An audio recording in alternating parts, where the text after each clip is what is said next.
good evening, actually, and welcome to the September 25th, 2023 City Council Work Session. Thank you for joining us in this hybrid meeting format.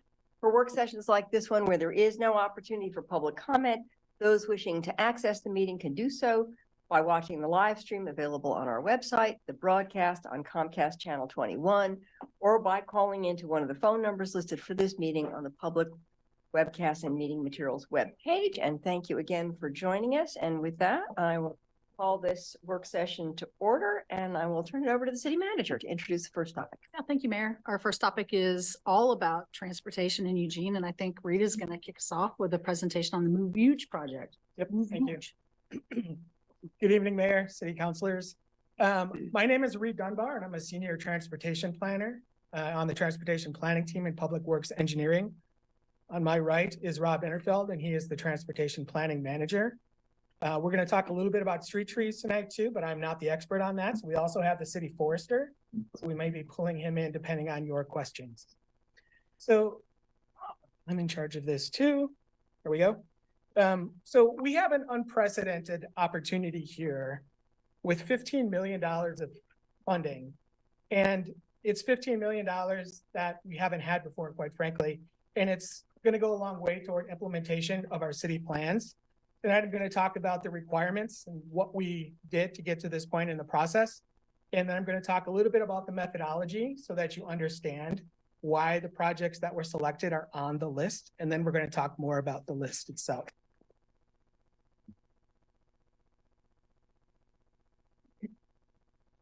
So in your packet was council resolution number 5364, and it itemized a couple different funding buckets for the $15 million I was just talking about. We were fortunate enough in November to have the pavement bond measure approved and passed, and that was $61.2 million and 42 streets and 44 lane miles of roads, which is awesome. But also $15 million worth of projects, $3 million for walking projects, $5 million for walking, $3 million for biking, $3 million for safety. Street trees is $2 million.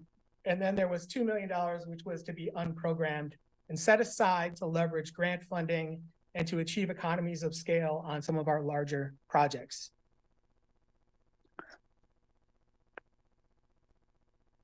So that resolution went on to talk about various components or critical needs. Those included geographical distribution, using equity as a factor, citizen input along the way in terms of determining which projects would make the list, what the conditions were within our existing transportation system, the triple bottom line considerations, and then our adopted plans.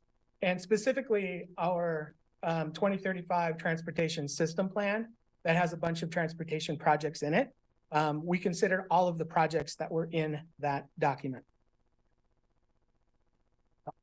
And it was used specifically to direct the outreach that we did and used to guide and the work that we performed. Here's my timeline.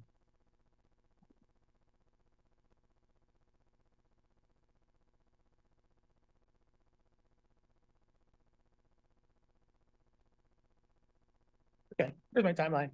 So as I mentioned, we've been going. So since that thing got adopted in November, we took December and January to figure out what the public process would look like, to figure out who our stakeholders would be, and to set up some meetings. And then in February, we started with the public process.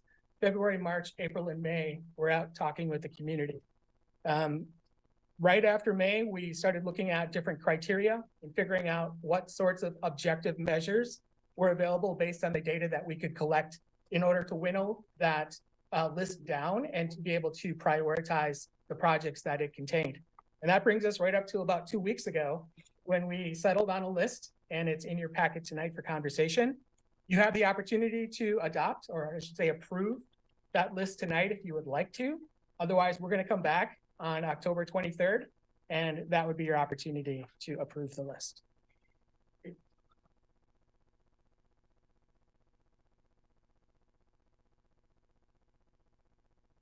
So once we started to, should say, we started to call this project the Move Huge project because calling it the bond measure for streets and trees and, you know, walking and biking and safety was a little bit long. And so it was entitled Move Huge. And the objectives were really to create that list of priority projects to engage the public in a very robust conversation about what their needs were and to include equity and geographic considerations.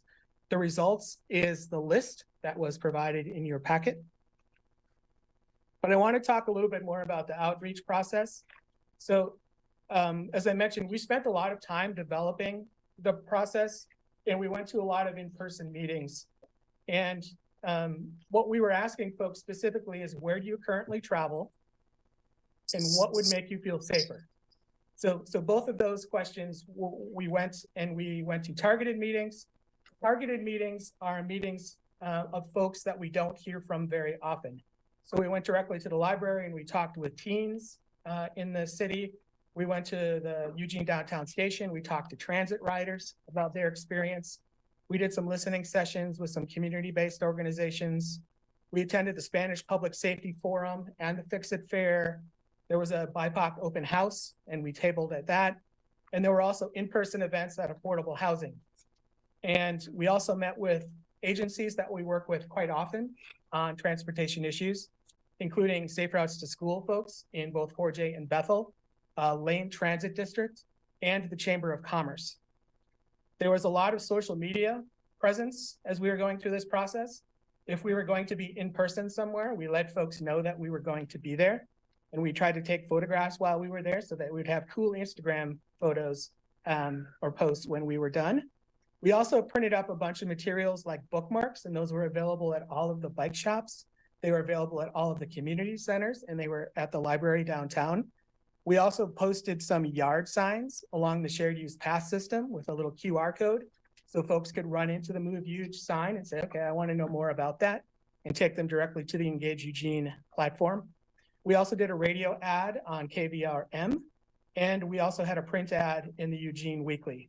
So there were also about 23,000 postcards sent, and primarily those were over to the Bethel area and to areas that were not represented by an active neighborhood association.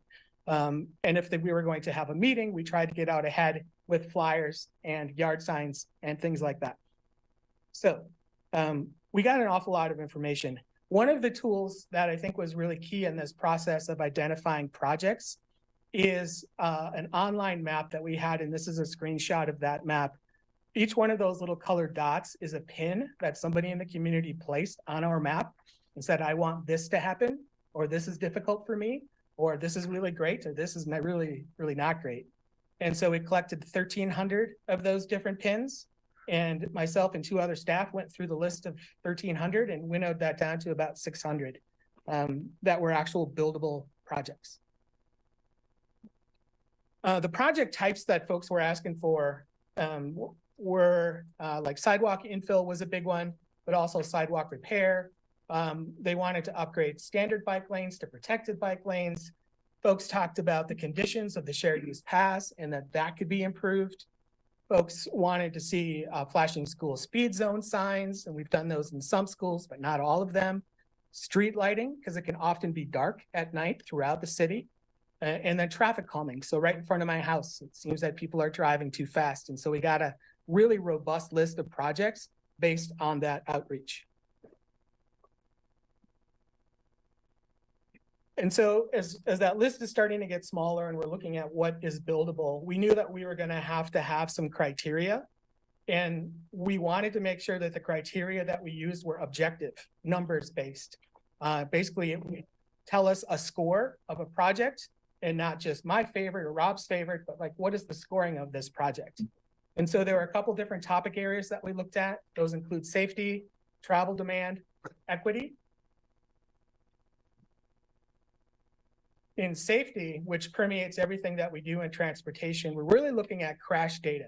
So where are the areas that are not performing as intended? Where's the likelihood where somebody might experience a problem? We also looked at the Vision Zero network evaluation plan. Things like posted speed limits gives us a number. Presence of existing facilities tells us where the sidewalks are and where they aren't. And so it helps us develop the network and know where the deficiencies might be. We also looked at travel demand. In other words, where are people going and how do they get there? So we can look at the street functional classification, knowing that there's a difference between an arterial street like Coburg Road and a local road, where not so many people travel. And then we wanted to know what the proximity of things like pedestrian crossings and transit stops were to where people place those pins on the map. So we looked at transit stops and public buildings and employment centers and all the stuff we can get through land use data. And then we also looked at proximity to schools and to parks, because we've got vulnerable user populations who are also using the transportation system. So what is it like for kids who want to walk to school, and how can we make those improvements? And we also looked at equity. So specifically the proximity to affordable housing. We looked at asthma rates through an EPA environmental justice tool. Percentage of minors and seniors, about 30% of folks in the community don't drive or have access to cars. Percentage of residents who are people of color or of Hispanic and Latino origin, and low income status. And as I mentioned, we got this list down to about 600 projects, which is still too many projects for $15 million, even though that is a lot of money. And what we noticed that at the top of the list, a lot of the really well-scoring projects were linear projects. And so they were able to pick up a lot of crashes because, like on 18th Avenue, which goes across the entire city, that's going to score better than a smaller like point project at like an intersection, generally speaking. And so at the top, we had these really expensive projects that were like $10, $12 million projects and weren't necessarily appropriate for this type of funding. I'm glad we went through the effort and the exercise to gather those projects. I think we want to go after grant awards to build some of those projects, but not use the pavement funding for that, unless it's to pay for the match because we were successful in getting a grant. And then at the bottom, there were also projects that just didn't score very well based on the criteria that we looked at. But right in the middle, there's a whole bunch of projects. And there's a whole bunch of projects that score about the same. And so we knew that we were also going to have to scrutinize those projects. And we looked at constructability. Is that project ready to go? Or do we have to acquire right away? Is it buildable to begin with? Is there stuff there that we can build on, or is there not? I also think that public support is important in readiness. Like, is the community ready for these types of projects? We wanted to make sure that we weren't just building walking projects or just building biking projects, but that we had an array of those project types. And when a couple of projects scored about the same, we wanted to look specifically at their value to the network. If there's a sidewalk infill project over here and one over here, and this one leads directly to a transit stop, then that has greater value to the overall transportation network and the system than this one that does not do that. So those were a lot of our considerations. They get us to a list, which was in your packet, and a map. So the map, the dark red shows the corridor projects that I've mentioned. Big one that goes north and south is River Road, for example, which scores really well. It's one of our high crash corridors. And then there's smaller point projects as well. We tried real hard to make sure that we had a variety of different project types for walking, biking, and safety as we looked at each of the different wards, and to make sure that we had about $1 million of projects in each of those wards.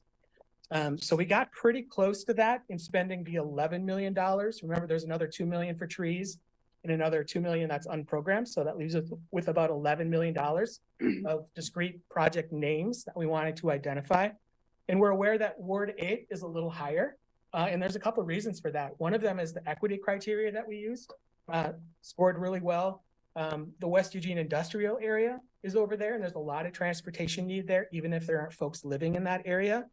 It's also the Churchill neighborhood and part of Bethel. And so there's just a lot of transportation need there. And one of the things in our equity criteria is trying to balance where people have a lot of stuff and where there isn't a lot of stuff.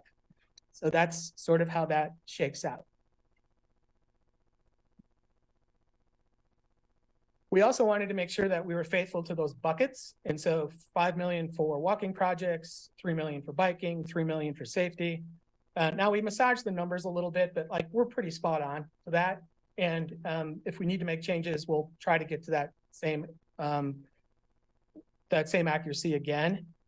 Just a note about the flexible projects. Again, the flexible projects were really about making sure that if we had a pavement project somewhere and we had a pedestrian crossing, for example, that wasn't scoped as part of that pavement project, that we could deliver both projects at the same time.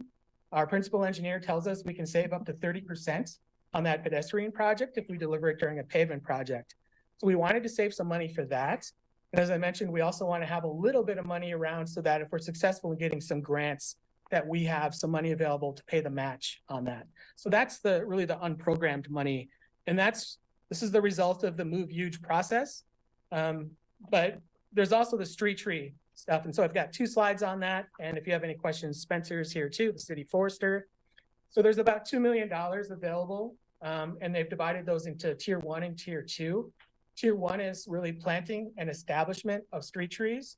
And tier 2 is, the way that I look at it, it's really preparation for trees in various areas. And they'll develop an annual list, is my understanding, that will then go to the Sustainability Commission for approval.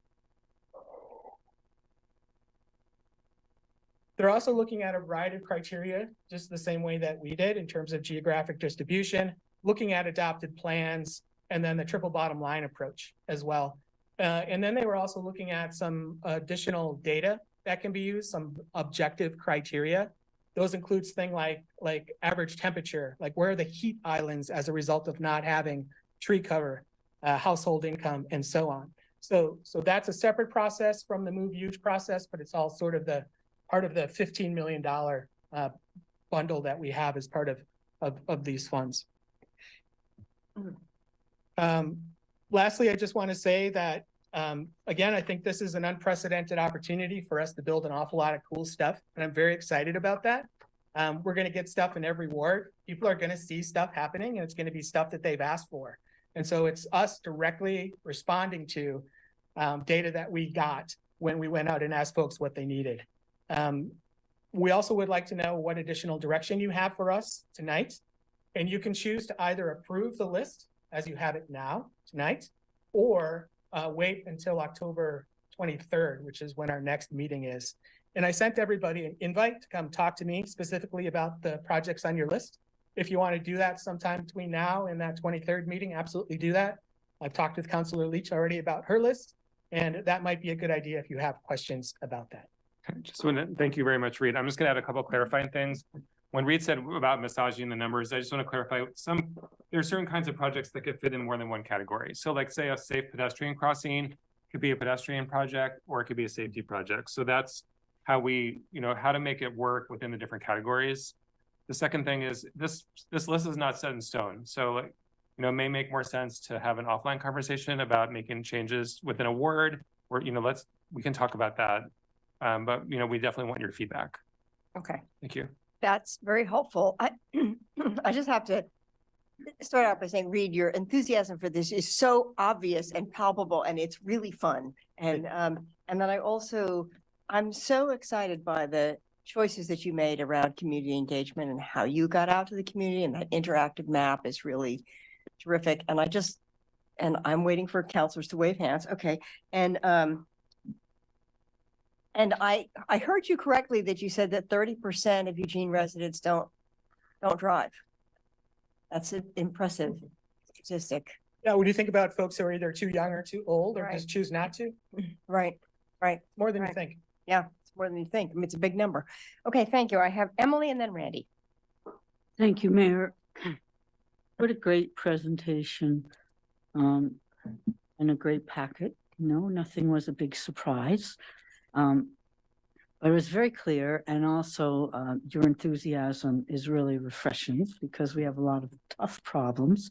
And I remember us talking about making these alternative transportations a big chunk of our bonds. So I think this is great. And I have to say, lots of kudos for the outreach.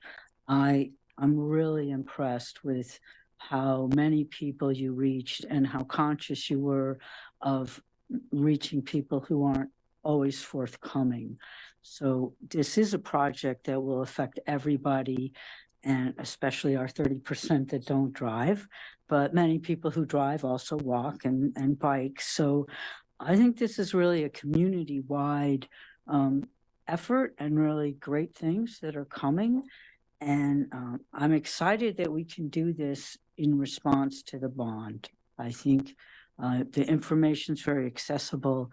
And although I have not gone and driven around the spots in Ward 1, I know it pretty well and they look pretty reasonable and spread out. So, and I'm okay with Bethel getting some more money. I've said all along they need a little extra love. So great job. I'm looking forward to seeing the results happen. Okay, thank you. Randy? Thank you, Mayor, and thank you, Reed, for the presentation. And I apologize, I haven't gotten back to you yet. I do actually want to meet. It's just been a little busy lately. In addition to thanking you, I want to thank the voters for passing this and continuing to have faith in what we are trying to do with road bond funds to not only fix broken infrastructure, but to also make it safer. And that's a key piece for me, is that we continue to make it safer. With that, where do rain gardens and water treatment for stormwater fit into the project when we rebuild a road? That's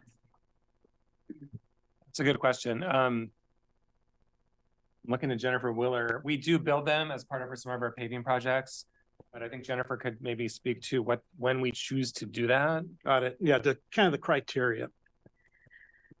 So hi, I'm Jennifer Willer, the city engineer. Need to introduce myself. So the standards really are in the stormwater code and stormwater management manual, and it kind of depends on a couple things for our city paving projects. And it really is about sustainable maintenance of the stormwater planters. We really don't want to have like one planter isolated off by itself, because then it becomes really expensive to try and maintain that. So we try to look for opportunities where we can get a really efficient operation to treat stormwater coming off the pavement. And we generally use the stormwater funds to pay for that work. So yeah, we're not looking for this kind of money to pay for that. No, I appreciate, that was going to be my next question, but no, I appreciate knowing a little bit more about that. I support the projects. It's a great way to treat the water before it gets into ultimately the Willamette River. But sometimes there's like synergies, like at Broadway and Jefferson, we built stormwater curb extensions. And I think there was probably some shared cost sharing there, where the stormwater program and some of our active transportation funding work together to build curb extensions that make the pedestrian crossing shorter and safer, but also has that stormwater benefit. Next question, how are we doing in costing out these projects? I mean, I'm sure labor shortages and supply chain and just the cost of everything has gone up dramatically in the past few years. How is that affecting these projects? It seems to me like we're still getting a pretty good bang for the buck for 15 million. And I mean, 15 million is a lot of money, but it really isn't that much money these days. So I think there were a lot of challenges in delivering projects and for the development community to deliver those projects, just because the cost of materials was so high over the pandemic. We used, as an estimate, we had one of our project engineers use the 2022 pricing that we had available to do this. I think what I hope is going to happen is that those prices haven't rebalanced yet. Maybe they're a little high because developers are still a little risk averse and saying we can deliver for this amount of money. So they're maybe padding that a little bit. And so as that starts to come down, potentially we have more money to deliver more projects. I'd love to come back here in 5 years' time and say, here's all the money that we have left over. We feel really confident in the estimates that we have, but they are a 10,000 foot look at a street segment based on like a Google map, right? So we haven't gone in there and necessarily done the engineering and figure out what's under the ground. We haven't dug any holes. And so just the estimating process is as good as we can get. We used all of the material prices that were the most recent, and we feel good about where we are. Great. And so should we get to the point where there is money left over on projects, do you have projects in mind that could be tacked onto something that's about ready to be built so we could, maximize and stretch those dollars as far as we can? Oh, yes, like I said, we ordered, when we did the ranking, there's 624 projects in that list. And again, I think some of them are too expensive and some of them don't score well, but in the middle, hundreds of projects. Okay. So there's a lot of them. And then I think we still have to scrutinize those projects to figure out if we can actually build a thing there or not. And, to look at the readiness components. And if there are other projects nearby that we can leverage in terms of the mobility costs and other things that drive up the cost of transportation projects. But we can certainly get some more projects built if we have more money. Great. Will we ever get a chance to look at what you have in the queue, or can we peek under the covers? I think we can certainly, if we meet one-on-one, we'd be happy to show you that. And then also too, I think the other piece is, if we were adding projects, we'd probably have to come back to city council for you to approve. the Sure. additional project, just like you've done previously with the street bond. No, I would expect that from a transparency standpoint, but I'm just curious how you're viewing this for the future. Great, thank you. Thank you, Lindsay, and then Alan.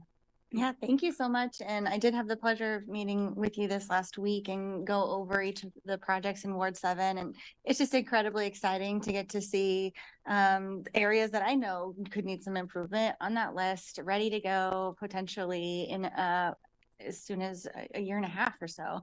And so I just thank you for all of the work that you're doing on this. I think it's really nice for us to sit here and say, look at all of this movement and progress that we get to make, and that will really actually impact a lot of people's lives and our ability to move around our city. So thank you. I had a lot of the same questions as Councilor Groves around different projects. You said it was flexible, and so what that process would be like, but you answered them all very well. So thank you. I'd like to know a little bit more about the process for the street trees, and if people will have kind of a say in like, hey, my street trees are dead. Can I get them replaced? Will there be some room for that in this 2 million, or are they already kind of all designated? Yeah, hi, my name is Spencer Crawford. I'm the city's urban forester and the urban forestry supervisor. So it's my team that is planning for the street tree allocation of funds and how we're going to do that.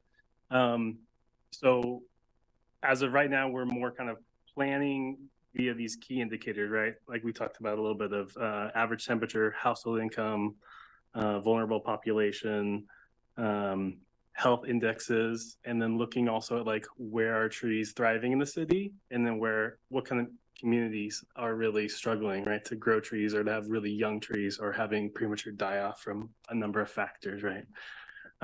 Which we're aware of many of those.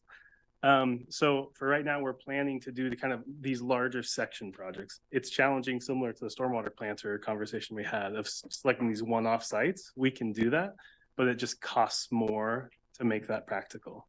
So our approach right now is a little bit more of a planning, kind of larger section approach of kind of more large throughway streets, downtown core areas that really meet these demographic situations, and planning for that. Though over the 5-year period, there will be time to kind of assess how we're doing to make sure we're kind of visiting all the wards and choosing the right projects and getting feedback from communities. And then I think there's kind of like we talked about the 2 tiers of money. One is the planting and the other is kind of like correcting issues that trees have created or areas that we've lost over development time. So those might be better opportunities to kind of have into pockets of individual tree locations or communities that have been significantly affected by trees just existing in the street, and sometimes the effects of that to help kind of close the loop there and really have trees be something that the community is excited to have in all circumstances. Wonderful. Thank you so much for that extra information. That's all I have for now. Thank you, Alan. Yeah, thanks. Good presentation. I was listening to it on my way in from Salem. When we put together the street bonds, we had 3 tenets that made the basis of that. One was that we would have make promises made, promises kept. So we'd have a list, and that's what we would do. And then we had a second tenet, which was that we would make sure that that it was audited, and we had that part done.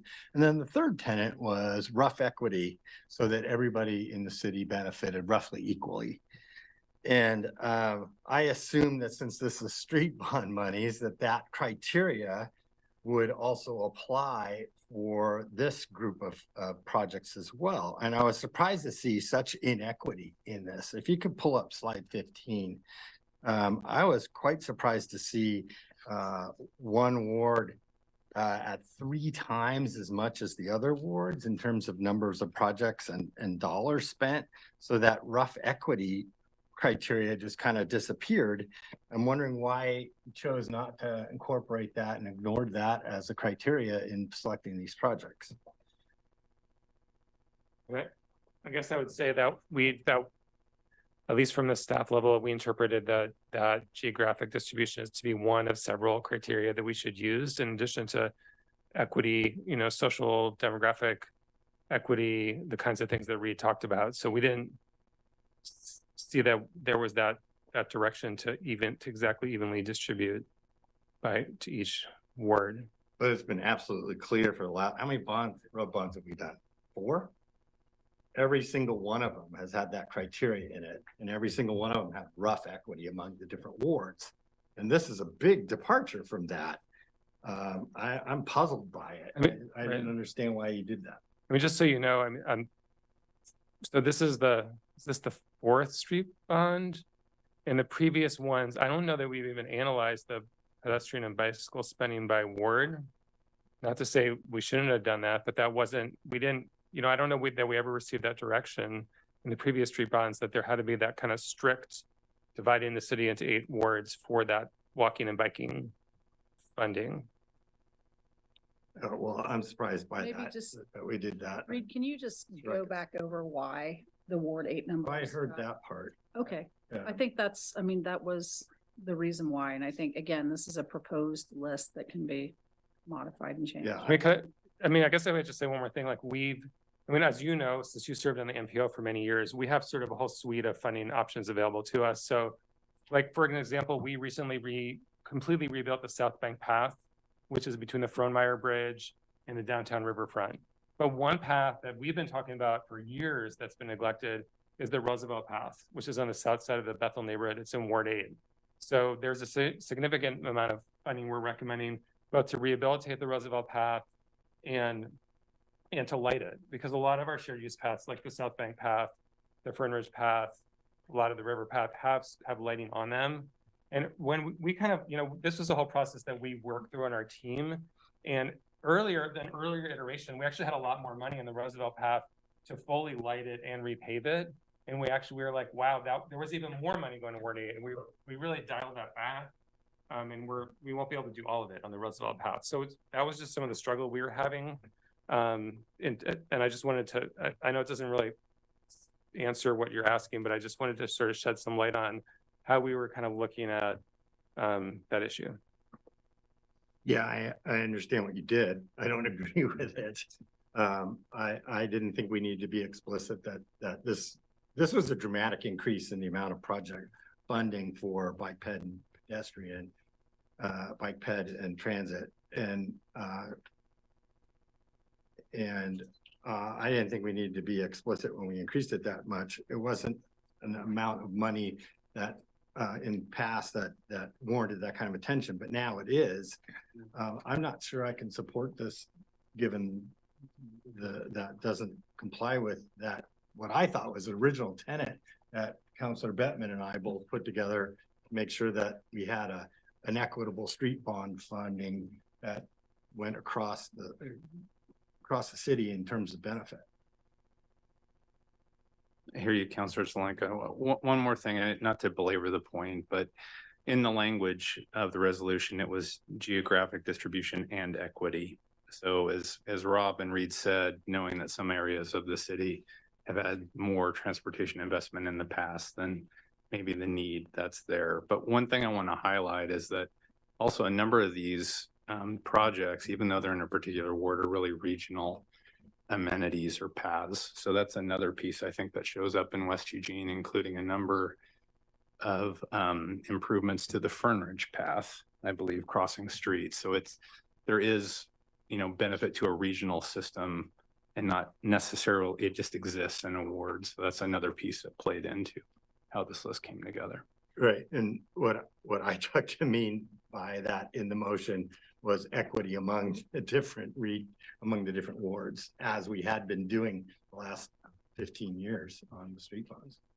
So I guess there's a misinterpretation on one of our parts. Okay, Jennifer. Thanks. So first of all, I'm really glad you guys took the time to go through your process in great detail. It gives me a lot of confidence in what came out of it from all the thoughtfulness that you took along the way of figuring out the objectives and talking to people and then creating layers of criteria that made sense and fit and pushing all these different ideas through that to come out with this list. I know it's not easy. It sounds like you got so many different projects that I'm almost surprised you even were able to come up with a list, but I'm very glad you did. I'm very supportive of that process that you used. I think that when we asked for equity, what we meant is not equality, right? We not put 3 projects in every ward, but find the places where they've been historically underserved or have a greater need, and concentrate and put extra effort into those communities. For me, that's what equity means. And you did that. And I'm very supportive of these decisions. And it sounds like maybe we might not make a decision tonight because someone wants to meet with you. But, and I actually might take that opportunity. I have also been busy and not been able to do it. But thank you for coming. Okay, thank you. I have Randy and Emily for second round. Oh, Emily, second round too. Oh, thank you, Mayor. And just to respond a little bit to Councilor Zelenka, remember, this is just 15 million of the, 61 million for the total bond measure. And when the numbers first came out, if you'll recall, and I don't know if you have the numbers with you, but I recall Ward 8 being less than just about every other ward over the full package. And so this is just a small piece of it. And if we're going to talk about balance and equity, then we need to go back to the whole package. But I didn't complain at the time because I felt that the professionals were making professional judgments, and I was really ready to ride with that. I have pointed out some streets that are in very bad repair and have some significant safety issues. A lot of this is going into, as Reed and pointed out, is going into the Bethel portion of Ward 8. So it is in Bethel, and it's the path that you're talking about in Roosevelt's goes right by J.H. Baxter. And so that whole area has just been significantly underserved, underprotected, and dealing with a lot of harsh realities of life right now. So I just ask that when we look at this, we take the total bond in mind and look at the total 61 million, not just piece out 15 million. Thank you. Some information we'll get back. Okay, Greg needs a first round. Can you hold? Okay, Greg, take it away. Yeah, thanks, Mayor. I concur with Councilor Ye and Councilor Groves on this. I think that we have a significant disparity in terms of investments in underserved communities, and particularly as we're talking about streets and street trees and lighting and the other things. So my questions have more to do with how do we combine this investment to increase lighting in areas where we are, extremely dark in the community? And what are we doing with and in collaboration with eWeb to improve that infrastructure? That's one question. The second question that I have is related to the street trees, and I've had to deal with this in my ward for like the last 10 years, and that is the issue of the types of trees that are planted, where their root systems go, whether they move out horizontally or vertically, or do we have, or those trees like flowering plums, are we having root guards? Are those being replanted? Are we planting different trees in neighborhoods? that don't have the negative effect on the sidewalks that we have seen over the years, where the root system starts popping up through the sidewalks and then causing homeowners to have to invest significant dollars to have those sidewalks repaired. I think we'll look to Spencer for the street tree question. In terms of collaborating with eWeb, Jennifer, Matt, are either of you familiar with how we might be working with them? Because I don't know that Rita and I can answer that question. In terms of the streetlights, we could certainly talk to our, another option is we could talk to our traffic engineer, Chris Henry, and come back at our next meeting with information about. Highway 99 and a lot of the side streets and residential streets have extremely poor lighting. And I can't tell you how many times that I have traveled, on the west side and through my ward and through my neighborhood, where I'm afraid, that I'm going to hit somebody who is totally dressed in black and riding a bike at 10 o'clock at night. And part of it is, they're dressed in black and they don't have reflective gear on, and their bikes are not properly, lighted or whatever the case may be. But also there is a significant lack of light in those thoroughfares and those side streets that create a traffic hazard and a safety issue. So very, very briefly, and I know we can't get more information on this, but I believe there are projects in this list that do include street lighting and infill of street lighting. So just so you know that, and I'm sure Robin Reed can give you more detail on those specific projects. We have worked very collaboratively with eWeb to try and place lighting on their poles. And when we have a transformer, when we have the ability to have a drop, and that is a very low cost way that we can add street lighting, but we have to have the conditions be right to do that. But we've had a partnership for years working with eWeb to try and take advantage of using their infrastructure to place more lighting when we have the opportunity. There are 3 street lighting projects on the list and 1 path lighting, and then also some lighting of under crossings where paths go under streets. We also have access to some other funds from COVID relief via the Central Lane MPO for street lighting that's even more flexible. And so if there's, we could talk more if there's some specific streets in your ward, there might be the potential to address some of those as well. I'll email you for a meeting. Okay, great. Yeah, thanks for the question on routes and damage to sidewalks and other infrastructure, because it's a large one that our team hears from the community. And is flowering plum trees. Flowering plum trees, yes. So there are a number of trees similar to that one, which have historically done a lot of damage to other infrastructure and sidewalks. The city did a look at its street tree list about 4 years ago and have removed those from being planted moving forward. So that was a small effort to try to get that right moving forward. A number of trees that are prone to that. One of the things, and specifically to the bond money, this other kind of type of funds besides just planting trees, is an effort to do things like remediate soil conditions that are in there, which are often also secondary factors to tree surface rooting, and choosing the right tree that has the right size root system for the width of the planter area. So we have refined those standards to really be kind of like industry leading standards to what size tree, what species specific we choose and select to plant in each location.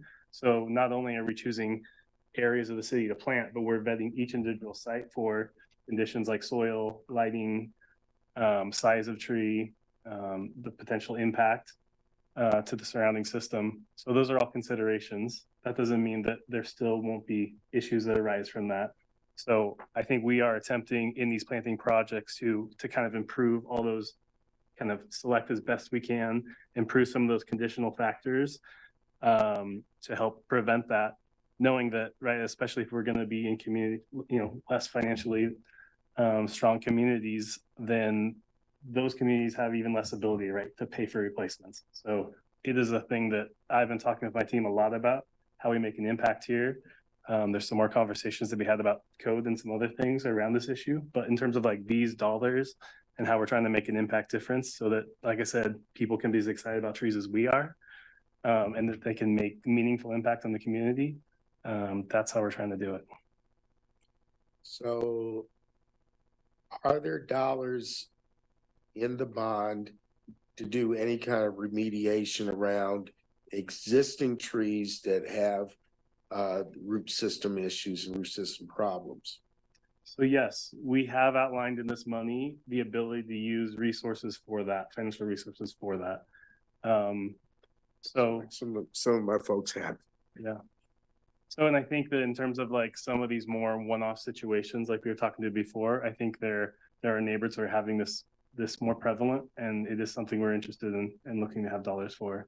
There's also IRA funding that the state of Oregon was recently awarded that go towards helping trees in the urban forest, that we'll be having conversations with ODF about receiving funds for that and potentially root pruning efforts and things of that effect. That sounds great. Thank you. Thank you. I have Mike for a first round. Sorry, Emily, we'll do one more. Mike, take it away. Thank you, Mayor. Sorry, Emily. I apologize to jump in front of you there.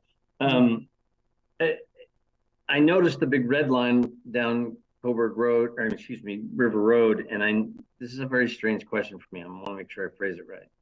I know obviously that the city isn't going to invest city bond dollars on non-city facilities, but to the extent that, you know, lighting and other things affect roads that are not city roads or that are still county roads, especially in the River Road area, can you say how that criteria of the presence of or nearness to a non-city facility played a part of your decision making on the priorities? Well, I mean, just specifically River Road isn't, you know, we're in the conversations about jurisdictionally transferring it to the city.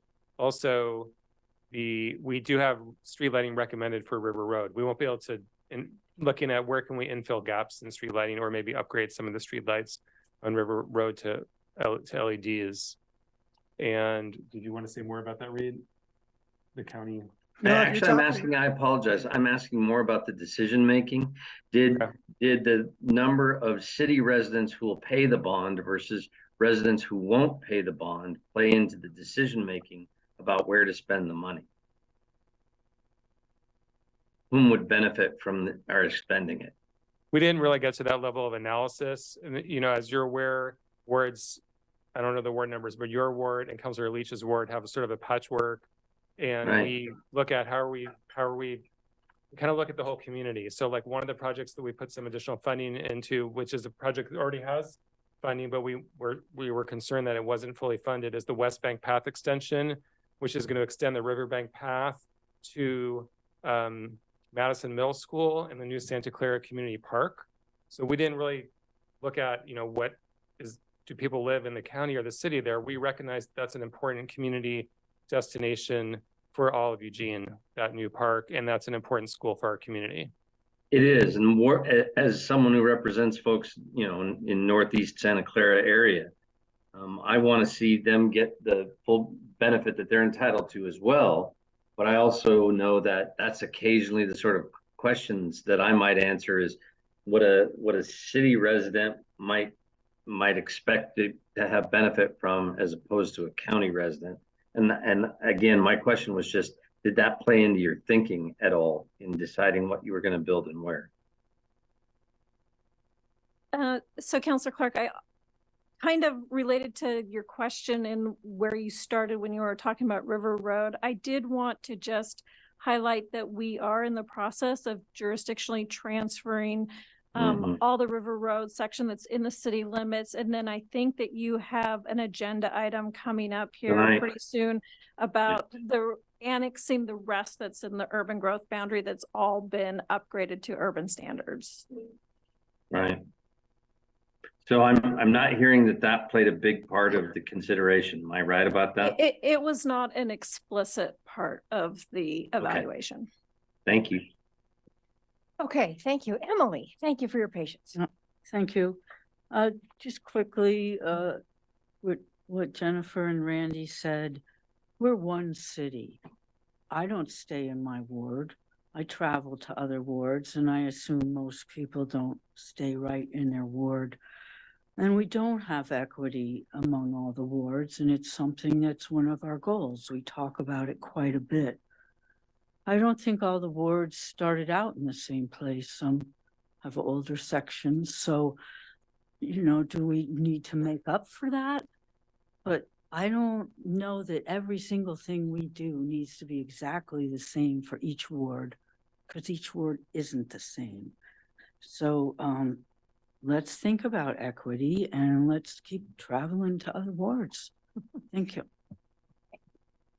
Okay, thank you for that. I'm not seeing any other questions. I thank you all. I just Oh, have you had one more? just a Okay. short one. I don't know how hard this would be to pull, but is there a way to pull by ward? How many road miles are in each ward? That might be an interesting data Look point. into that. Sidewalk miles. Sidewalk miles too and bike path. Oh my. I mean, It's interesting. I don't want to load you up. I mean, as long as we're trying to look at some semblance of balance, I know Ward 8, for example, is by far the largest geographical ward. And so might have more ward mile or road miles too. But I mean, and I don't feel it has to be exactly the same, but it just might be an interesting data point for this council to at least consider. I mean, we won't be counting segment by segment. We'll ask one of our GIS analysts if that's something they can figure out without a huge amount of work. So Close, Okay. just reasonably close. Thank you. Yeah, Alan. So the original political calculation on rough equity was based on voters, not on road miles. So as if we have 8 wards and we want to have benefit occur in all 8 wards and be roughly equal so that each had an opportunity to vote, have an equal incentive to vote yes. If you actually did it by vote, you'd probably see that the way that this gets distributed isn't equal to the way that the money's distributed, but that's not why we did it. It was basically that there was supposed to be equity among the wards in terms of the political viability of road funds. So the more we get away from that, the less likely the people who vote yes for these things, which is the South Eugene, are going to vote for it. And that's a political calculation that I worry about in the near future. Okay. Well, I just wanted to say, so how do we factor in commercial industrial area that produces a lot of tax revenue for this community? Those roads wear out fast because they have heavy trucks on them. And that gets factored into these road repairs. And so, you know, you take a part of town that's mostly bicycle traffic, it probably isn't wearing out as fast. So at some point, we need to take all these values and put them into how do we keep our city going? Thank you. Yeah, thank you. Kind of a hard, tricky conversation, but I do think it's also important to remember that equity and equality are not the same things, as Jennifer pointed out. And one of our priorities as a community is to make sure that we are addressing those underserved areas that have not received the same investment in the past. So, okay, manager, yes. I hate to dive into this, but I do feel like, you know, there was some language in the resolution that talks about geographic distribution and equity, but the walking, biking projects, the language specifically says the criteria includes geographic distribution throughout the community to ensure all areas of the city benefit from the bond proceeds, balanced with projects selected to increase the equity of infrastructure across the city. And I think that's what we're trying to say is we feel like we've done that. And if you go back over history and time and look at where we've made those infrastructure investments, it probably balances out over time. But I hear you that it, you know, feels different. Well, it's threefold. It's not 1.1 or 1.5. It's 3 times. So. Yeah. Okay, thank you. I guess we'll see you again on the 23rd. Thank you so much. And with that, Right. city manager is up. Yep. You might as well just come up to the table. Buddy. you notice that I reluctantly hang back there all the time. I know you just like grin at me and wait, like, is she gonna ask? Is she not gonna ask? I'm gonna make her ask. Just want to make sure.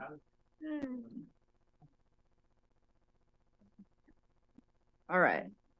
For those of you that aren't in person, I emailed you a document. For some of you, I've printed it. Oh, we printed lots of them.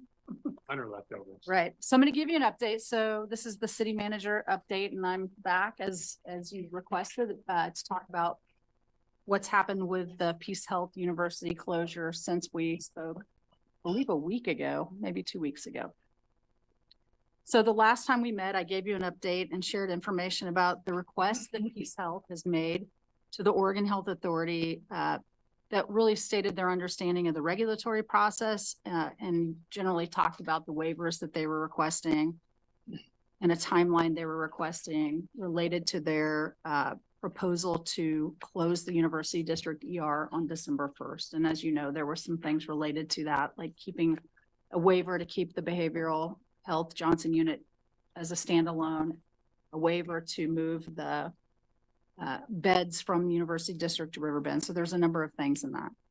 Since that time, so new information, the governor and her staff met with Peace Health and asked for a number of things. So they had received the letter from Peace Health, went through and really understood like what their regulatory understanding was and had some disagreements about that. So the governor's office met with us, really feel like they've been hearing us, engaging in the conversation, following through on every single commitment they've made to make phone calls. But they met with Peace Health and they asked them for a couple of things. Importantly, they asked them for a commitment for a 9-month transition. So right now their plan is to announce formally on October 1st to close on December 1st. And they've asked that they extend that to July. So that gives us what they asked for is a minimum of a 9-month transition. Also, some commitments to keep the behavioral psychiatric capacity completely online because they refer to maybe there's going to be an alternative and that they wouldn't do anything different about that until an alternative is not only identified, but is actually online and operational. So these are asks. In return, the governor is also committed a lot of resources to help them with this transition, to include immediately putting forward a temporary rule that would allow this sort of one-off situation to occur for them to be able to kind of move things around without having to go through a more thorough certificate of need process. Definitely committed her staff, sort of all of OHA to support them and be a resource for them. I have not heard back. So the governor's office is committed to letting us know kind of every step of the way. So I don't know how Peace Health has responded to that or if they've responded to that yet. I believe this week were the deadlines that Peace Health put forward around we need a timeline. We need to agree to a timeline, or if you have new information, you can jump in when I turn this over to you. But we haven't heard that. So, but it was nice to know that all of the words and concerns that we shared and that you shared were actually carried forward in this meeting. And I really appreciated that and in the letter. This past Friday, we met with Representative Nathanson and Senator Przanski, a number of partners in the CCOs. The mayor was there to include, I think, University of Oregon, Lane County, Trillium, Pacific Source, us, to talk about access to healthcare, both in the short term, like what are we doing now, but also what are the long-term needs and how do we move forward with that. So that was also really a good, productive conversation. But a lot of these things are like information sharing and planning and connecting dots and trying to like navigate through the situation. More importantly, I think from a city perspective, Chief Caven has been really working hard to put forward like, what's our plan? What's our plan? You know, given the worst case scenario, they close doors on December 1st. How do we do that? How do we do that in the short term? And what are some long-term solutions? So what I handed out is a one-pager. I thought it was a one-pager. It's actually a 2-pager. Firefighter 1-pagers, 2-pager, 3-pager. It's actually kind of a 3-pager. You should really flex. Anyway, that outlines some plans and ideas that I think are really awesome. And so I know you've also been meeting with Lane Transit District and others, Lane County, to kind of get our bearings. And so I think from our perspective, that's the number one thing. What do we do when the doors close? So with that, I wanted to give you an opportunity to walk through your 1-pager +2. +2. Yeah. Christy wanted pictures, so I'm going to blame it on formatting. So it's just pictures. words. Yeah. It's not just the words. No, I think you pretty much hit where we are. I think the only newer piece of information I heard and no specific timeline was that the OHA delayed a decision on their waiver. So what exactly that means, how long, I think they're just filtering through kind of all the feedback that they're getting from elected officials and unions and everything going on. So they've got their hands full for sure. I think on the 11th, we kind of made it clear that our anticipation is really not that they're not going to close it, or even that we'll get, or the governor will get granted a 9-month extension. We need to be prepared for December 1st. Lane County and Lane Transit District have both been amazing at getting meetings together, and we're kind of strategizing who needs to be in the room from our organizations, our operational staff, and then the CCOs, people to help fund us, to figure out what emergency funding access is there, what ongoing funding, where do the CCOs play their role, to really push us into that next phase and implement some alternative options. Before I jump into that, I think you'll all be happy to know that we're interviewing for the alternative response planning chief position tomorrow. So figured just hand them this and say, can you solve it for us? See what good ideas come. But really, that's where we are, right? It's we're understanding our problem, and then we're figuring out those alternative options. And as I think we learned in the consulting work that was done last year, a lot of it comes to getting the right people in the rooms with the right information and seeing kind of how it flows together. And this is forcing some of that. So, real briefly, we did some deeper analysis to understand the behavioral health impact of our transports into University District. And of the 4,200 transports that we're making out of the city of Eugene proper, about 14% or 607 of those are those with either primary dispatch complaints or the paramedics' general impression that there's some type of substance or behavioral health issue. And so overall, it really helps lean into that narrative of whether it's an emergency room or 24-hour urgent care access to help. It's kind of what we're using it for, right? So we know that 5% of our transports require additional staff. So there's a bit of a concern that when those transports require additional staff, meaning the fire engine, that it's got to go clear to Riverbend as well now and be tied up out there. And then the overall kind of average increased time between transport, patient offload, and then return time is about 27 minutes that an ambulance is out of the system for every single one of those transports. Generally speaking, our system is very busy. We're already at capacity. You've all heard a lot about it. We're trying to change systems and staffing to try to meet that. And so this burden's a bit concerning. Again, not about those 4,200 we're already serving, is how the other 30,000 are going to access care, and how many of them are going to choose a 911 system. This brief graph, it's hard to read in here. It's really just to show kind of how we're getting down into the data to understand. The bigger the circle means the greater the volume. And a lot of these are known areas. So Dusk to Dawn, the service station, the biggest one in the middle here, that's a combination between the downtown library and the LTD main station.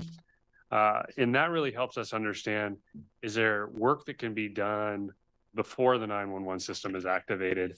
And the county's really shown up in that space with us, seeing our data, saying, hey, we've got some options we're working on with some mobile providers. So that's been quite helpful. The next one, it talks about that 27 minutes that I was referring to. And then the graphs are really just to represent what the last few years have been like for EMS in the city. And, total calls, total hours on calls. It's a pretty steep rise for our system to be dealing with. And so, again, add some portion of those 30,000 folks into the system. How are they going to get there, and what's our role going to be in that?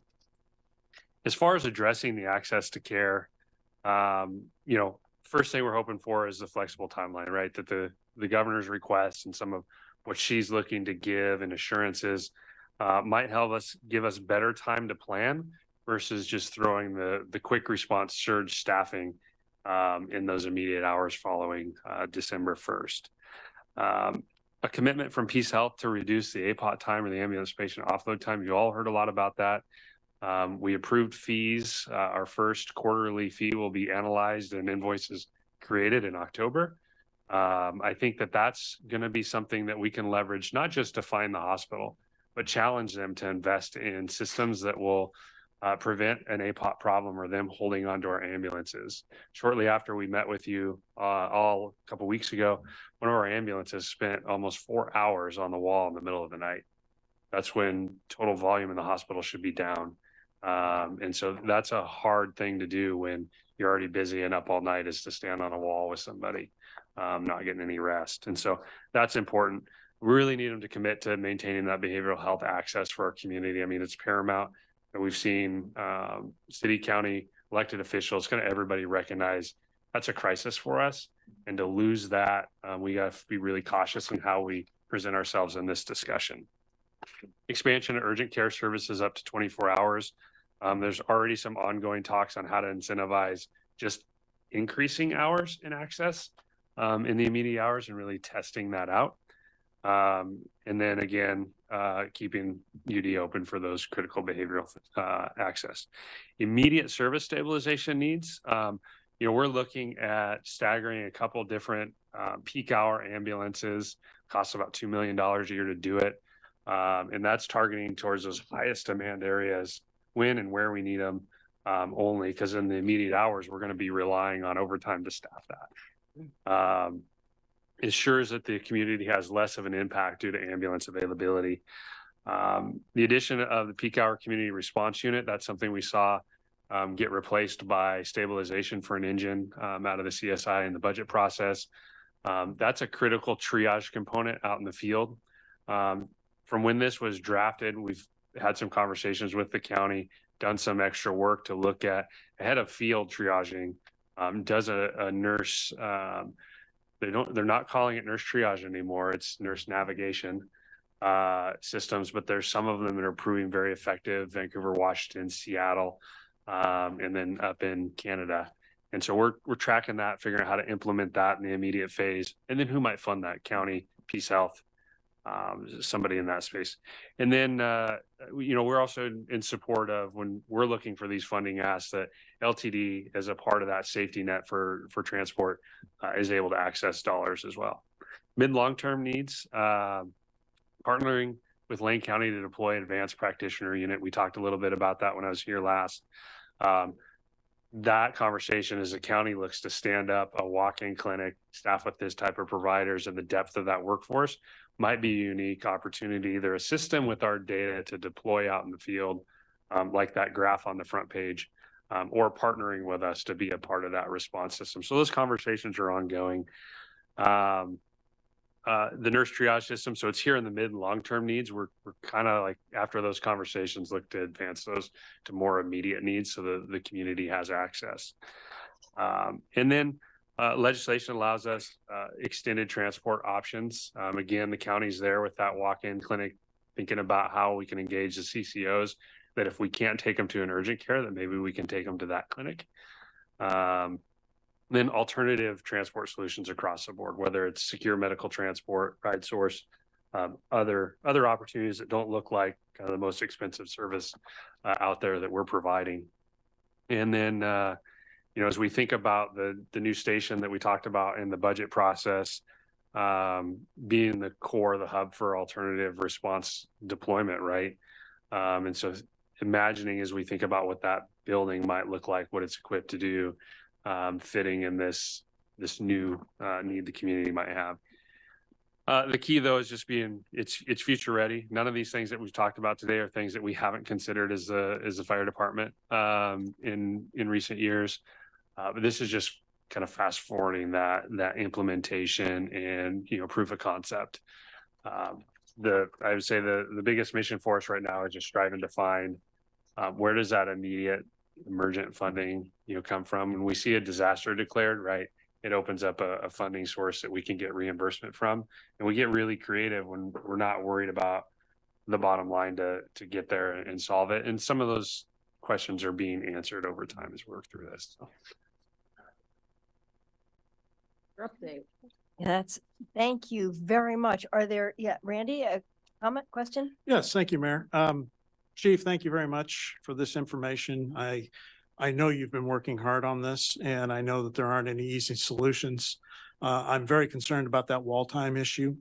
When I look at the front page of your memo, and next time make it 4 pages, please. I see some of the big bubbles there, and I know what's driving it, but the one that jumps off the page for me is the Commons on MLK. That's a pretty good sized bubble for 55 people, correct? Mm-hmm. Is there a way to change how we are delivering service there? I mean, are we doing a lot of ALS transports to the hospital from that location? No, we're not. And, to answer how we might change service, that's where those conversations with the county and their, mobile deployed provider can really target those. And that's one of the types of facilities that's on their list. Despite the number of calls, those are people we've tracked for a long time. And the calls are actually down per person in there. And so proof of that concept works. They're just contained to one spot, which can be a tax for the crew that has to service that area for sure. Well, it's better that they're off the street, but my point is it is still driving call load. Oh, sure. And when we first talked about this back when I was in my old position, I remember the big thing from the county was that this would solve a lot of our street responses, and all it's done is focused it to one location. And then some of the other large spots I'm seeing, those are care facilities and healthcare points where I'm sure we're doing transports out of. Is that correct? Some of the more medium spots, yeah. The bigger ones, the safe sleep areas, Yes. Dusk to Dawn. Right. Again, these core access areas downtown where people are congregating to navigate through the city. They're all predictable where they're at, and the kind of more numbers, the bigger that dot, the easier it is to target how to provide access so they're not activating 911 for basic medical needs. So are we still running about 22% of our calls, our medical calls to our in-house population? Is that number still good? Yeah, right about 18%. It fluctuates. We anticipate as where we see those calls increase. For about 3% of the population. Correct. Thank you. Hey, thank you. Any other questions or comments from council?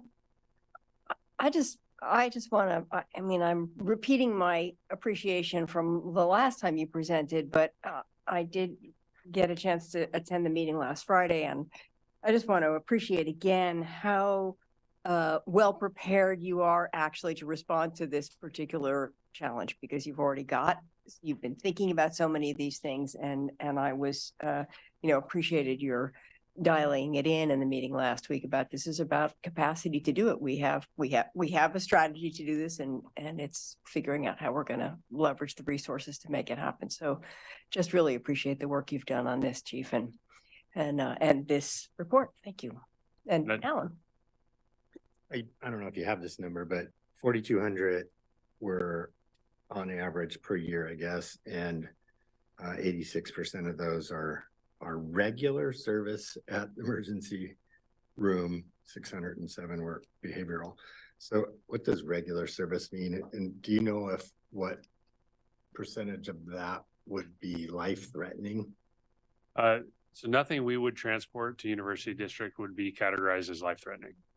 But regular calls for service would be fall injury, general shortness of breath, abdominal pain, but not things that we think need a CT or a surgeon to address. Kind of your run of the mill. You probably waited and decided, should I go myself? Should I take the ambulance? Those are the type of calls that end up at University District. Anything critical goes to one of the other two advanced care facilities. Mackenzie Willamette or Correct. Or already, so none of these life-threatening ones. Okay. Doesn't mean the community doesn't access it. Yeah. Life-threatening, Sure. and we then go transport them to one of the other hospitals. But one of my big concerns is minutes means lives sometimes, and getting people having to go the extra distance if you're in a life-threatening circumstance to get to one of the other two hospitals, but that's already the case. Yeah. So that's not changing with this going with a closure. And the average time is 23 minutes to transport that. So that's the I mean- average time it takes to offload a patient at UD, so transport offload. That means putting them on the ground at the site, at the Yep. accident site, putting them in, getting there and then offloading. Yeah. Okay. So that's longer than I thought it would be. Especially if you got sirens going and. But nobody gets, nobody gets transported code 3 No, but, yeah. to University District. So if they are, they're actually getting transported code 3 to the other ones. And do you know if that's less than 23 minutes? It's gotta be. Over there, it's longer. Even code 3? Well, if we're coming in with a cardiac arrest, stroke, trauma, those types of things, those are things that they have to receive us in a timely fashion and move us through the system because they're measured against that. They have to report out on that. So we don't see that same issue. Our equipment allows and training allows us to actually take you up to the cath lab and bypass the emergency room altogether for certain cardiac arrest or cardiac events and stroke events. So, Okay. And so none of that changes if they close this. It all stays the same. Other than the demand that shows up over there and the potential that all of those rooms are tied up and we don't have someplace to drop them off. I mean, there are system impacts, but as far as how we treat it in the field, nothing changes on that. Right, because it gets more clogged up at Riverbend or Mackenzie Willamette. Yeah. It might take more time to have a patient be seen. Okay, thanks. Okay, Lindsay. Just super quickly, also want to express my appreciation. This is excellent work in a challenging situation to respond to this need in our community. So thank you. I look forward to hearing about what the state is going to come up with and hope that we can have that 9-month delay and be able to make better plans. But I mean, you've already shown us in the community that we are adaptable and we can meet the need if we have to. But let's not have to. Thank you. I appreciate my team deserves some of the acknowledgement. Christy for her support in helping craft things as I get pulled to different meetings. It's not a singular effort to pull off communicating this way. So Yep. I just get voted to sit up here. Yeah, that's all he does. All right, well, if there are no other questions, I think we're done. Oh, I actually have a question for the city manager, different topic. Do we have any updates on the stadium? We're still hearing about that. Thank you, Chief. Yep, Thanks, Chief. thank you. Wasn't sure if we'd have enough time. I actually met with Lane County and M staff a little bit earlier this afternoon. So I think, the last time we met, we talked about a number of different things and there were general head nods around, yes, you'd like to see some potential revenue possibilities and general head nods around, should we wrap that in with the revenue conversation that we're continuing to have. So what I talked to, so 2 things. One, we're scheduled to come back on October 11th to talk about revenue and what will happen in that meeting. One thing that'll happen in that meeting is we'll have a report that staff has been working on, what's happening around the country, what are potential revenue sources, what's happening around the state. Just it's basic info that would inform any team and you. So that'll be sort of a jump off point for us to talk about kind of where are we heading. That I think we could actually, if you want to say, hey, let's also keep a little bit of space in that meeting to talk about the M specifically, even though you've said you want it to be part of that, we can also kind of talk about them more specifically. What it feels like to me based on today's conversation is they're really, the options around how do we generate $15 million really come down to potentially a bond ask. And so I think that eventually you'll have to make a decision like, hey, does the city council want to move forward a $15 million bond ask just inside the city of Eugene to fund this project or a portion of the gap? But because we just kind of talked about that today and it became really clear, like this is sort of where they're heading. Twyla's doing some work on that. And she's going to talk to our bond counsel and see what that might look like. There's some questions we have about, can we bond for a project that's not a city of Eugene project? Can we bond for something that's gonna have mostly a private entity in it? So there's some questions that we need to work through, but we'll be prepared to answer those and talk about it more on October 11th. I let them know that we'd be back on October 11th, talking about revenue generally. Made it really clear that if council wanted to, that I can't actually put something on the ballot. You would need to decide you wanted to do that. It does not appear to me that the county is, I mean, they haven't said no, but they certainly have said question why they would do it countywide when the county has come forward with land and other things. So I haven't gotten a no, but I actually haven't gotten a, yeah, we'd be interested in that. So it feels to me like you would be forced to kind of make a decision. Do you want to do this or not? Was anything communicated about additional state funding? There was some discussion. I'm not sure how much of that is, I don't have a ton of information. So, but what I understood is that there was some discussion about potentially a challenge grant. I don't know what that is, but potentially there's some in the legislature that have talked about potentially having some amount of money appropriated that if us or others came to the table, it would generate additional income. Okay, thank you. Greg and then Alan and then Emily. Okay. How much does Hillsboro's situation affect us in this conversation? Because I understand that their numbers have jumped up in terms of building a stadium up there down up to $120 million. And they're going to be asking legislature, or they're in the process of asking legislature for more funding for their project, as well as, maybe what's coming back with I understood, a possible $10 million ask. I probably read some of the same information you did. My understanding from the beginning was that the Hops had come to the table with 100 million as an investment. They'll invest 100 million, and the city was coming with transient lodging tax to, I think, the 30 to 40 million. So I thought that was covered. That article made it sound like there was a gap or there was an issue with how they were going to get their 100. So I don't know how it impacts us yet. I haven't heard. We're not deep in this project meeting with legislators. Well, yeah. I mean, we're just kind of on the edges, nibbling at it at this point. Yeah, trying to understand it deeper. Yeah. Okay, Alan. I actually been a proponent of a bond, but I wasn't necessarily thinking it would be a city bond, in part because if we were going to do that, we'd want to have some assurances that the other $30 million was in place. What's the status of that? Yeah, well, I think that if the M's were here today, they would tell you that if the city comes forward with the $15 million, they feel pretty strongly the state's going to come forward with additional funding, and that with naming rights, they can kind of close that gap. They would say they have total confidence they could do that.